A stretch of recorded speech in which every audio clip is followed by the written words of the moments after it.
I'm going to share some knowledge today that I've picked up along the way in doing years and years of ham radio, but also in the last 4 or 5 days of doing a series on my $250 K1 that I got off the QSL.net swap meet.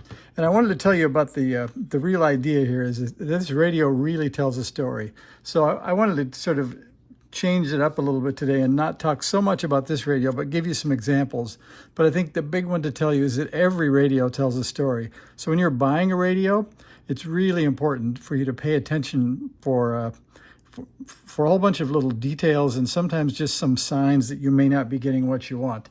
So here's a quick shot about this. I think you either buy a work of art by the guy who routed every wire perfectly, soldered every connection carefully under a microscope, and things came out like the model of perfection.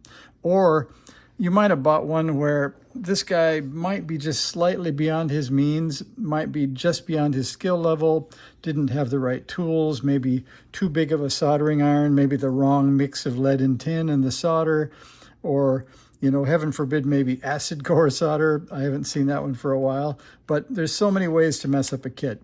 So what I want to do is show you some examples of things to look for. Here's a couple on this K1 that are kind of interesting. So I guess the easiest is, let's see, we can zoom in here. And you can see, I hope if I can get this thing to focus right, here on the crystal filter, let me zoom in again. You can see that there is supposed to be a resistor network much like this blue one, but we're not really focusing very finely. Let's see if we can, it's a little better.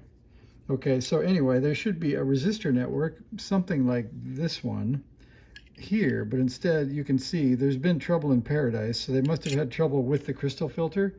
So they were trying to, I think, debug by taking out the resistor network, because maybe they thought that was bad. And then here are two varactor diodes. There's supposed to be three. Instead, there's some kind of a switching diode in here for the third one. So that's obviously wrong.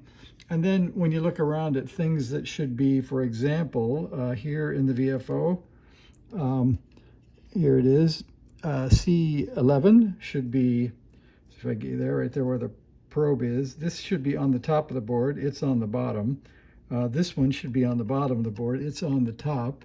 And then when you really start looking around, for example, underneath the VFO board, the VFO transistors, you can see, oh, there's a missing trace right here.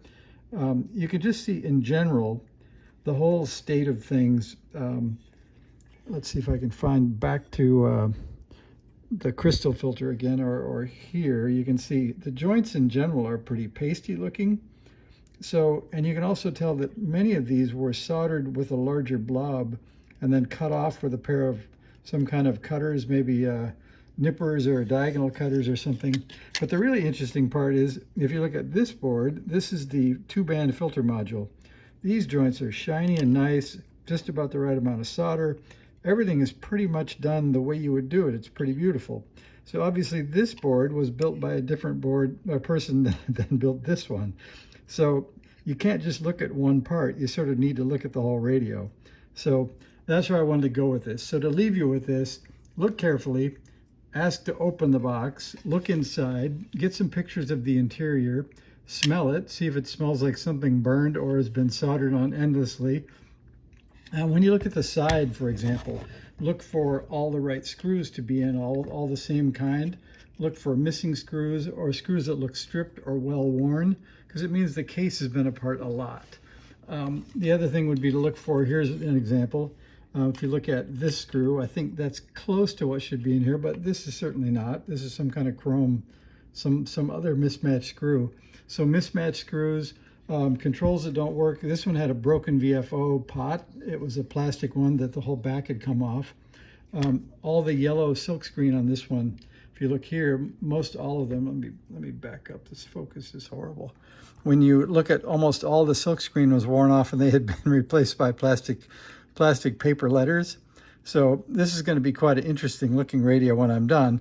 But that doesn't take the fun out of it. I really enjoyed working on radios, so this is still a fun radio. Anyway, thanks for watching. Use your nose, use your eyes, ask for more pictures. You'll buy better radios. See ya.